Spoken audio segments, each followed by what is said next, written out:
लेकिन कृषि मंत्री के रूप में अब मेरा सपना है हमारे छोटे छोटे किसानों की आमदनी बढ़ाने का। अभी मुख्यमंत्री जी ने जैसा बताया, हॉर्टिकल्चर के लिए एक इंटीग्रेटेड प्रोग्राम बन रहा है। आज मैं किसान भाइयों आपको आश्वस्त करने आया हूं कि यहाँ की खेती के विकास में भी हम कोई कसर नहीं छोड़ेंगे, कोई कसर नहीं छोड़ेंगे। आपका होलिस्टिक एग्रीकल्चर डेवलपमेंट प्रोग्राम, उसके साथ तो हम खड़े ही हैं, लेकिन इसके साथ साथ हॉर्टिकल्चर के विकास के लिए हमको नई वैरायटी के अच्छे क्लीन प्लांट चाहिए, अच्छे पौधे चाहिए।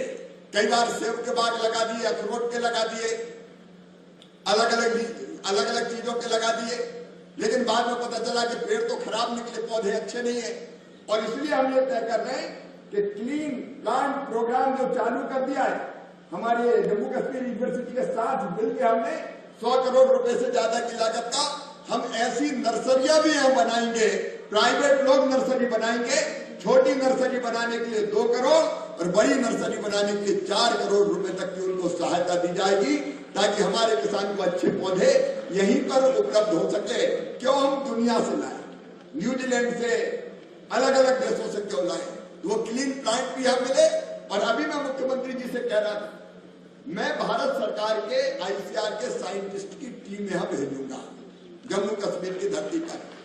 वो पूरा अध्ययन करेंगे यहाँ के एग्रो क्लाइमेटिक कंडीशंस का, यहाँ की जलवायु, यहाँ की माटी, यहाँ उपलब्ध पानी और बाकी साधन।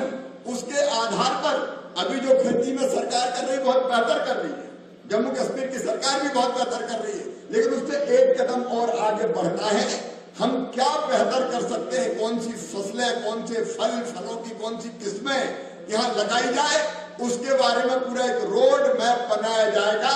और भारत सरकार की अलग अलग योजनाओं से सहायता प्रदान करके हम किसानों को उस रोड मैप पे चल के उनकी आमदनी बढ़ाने का काम करेंगे, उसमें कसर नहीं छोड़ेंगे। एक और मेरे मन में सपना इंटीग्रेटेड फार्मिंग का।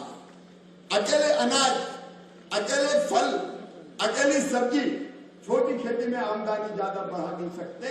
और इसलिए क्या हम ये कर सकते हैं, मुख्यमंत्री जी भी बैठे हैं, नेता प्रतिपक्ष भी, मैं तो कहता हूं एक साथ मिलकर काम करें, मेरे मंत्री भी बैठे हैं। हम एक प्रयोग करते हैं इंटीग्रेटेड फार्मिंग का।